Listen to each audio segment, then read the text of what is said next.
श्री स्वामी समर्थ. वास्तविक राजाने मुलीला मृत्यूदंडाची शिक्षा देऊन तिच्यावर घोर अन्याय केला आहे हे स्वामींना अंतर्ज्ञानाने कळले होते. स्वामींनी ठरविले होते की आपल्या ह्या छोट्या परमभक्ताला आपणच न्याय द्यायचा.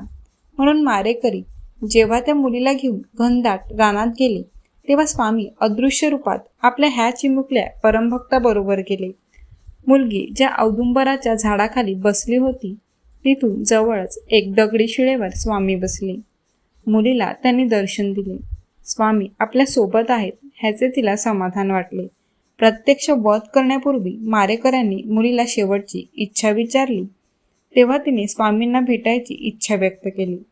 परवानगी मिळतात ती धावत धावत स्वामीच्या दगडी शिळेवर बसले होते तेथे आली आणि तिने स्वामी चरणांवर आपला भक्तिमाथा प्रेमाने टेकवला.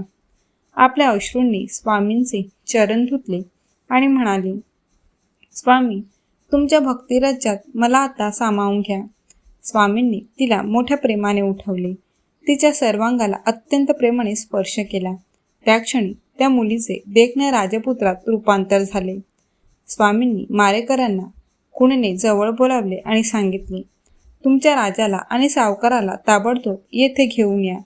ते दोघेही आल्याबरोबर स्वामी म्हणाले, स्वामी म्हणती सकळी का, मुलगा की मुलगी पहानी का, परीक्षा करा अवलोका, या बालका दुष्ट हो. स्वामींचे ते वचन ऐकल्यावर दोघेही स्वामींच्या चरणांवर कोसळले. त्यांनी स्वामींची क्षमा मागितली. सगळा गाव लोटला. स्वामींची ती अतर्क्य लीला पाहून सर्वांची खात्री पटली की स्वामी प्रत्यक्ष श्री दत्तात्रेयाचे अवतारच आहेत.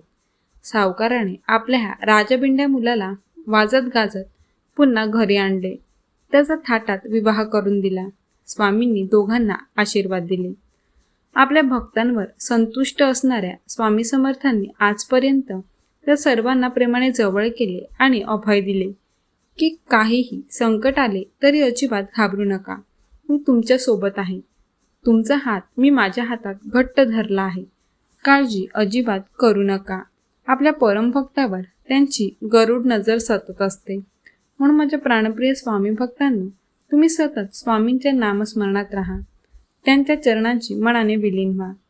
हे आपल्या छोट्या भक्ताला राजाने न्याय दिला नाही, परंतु स्वामींनी असा न्याय दिला की कुठल्याही सम्राटाला सुद्धा तो कदापिही देता आला नसता. म्हणून मर्त्य माणसाकडून न्यायाची अपेक्षा न बाळगता स्वामींच्या सहवासात राहून त्यांच्या अखंड कृपेचा फक्त अनुभव घ्या म्हणजे झाले.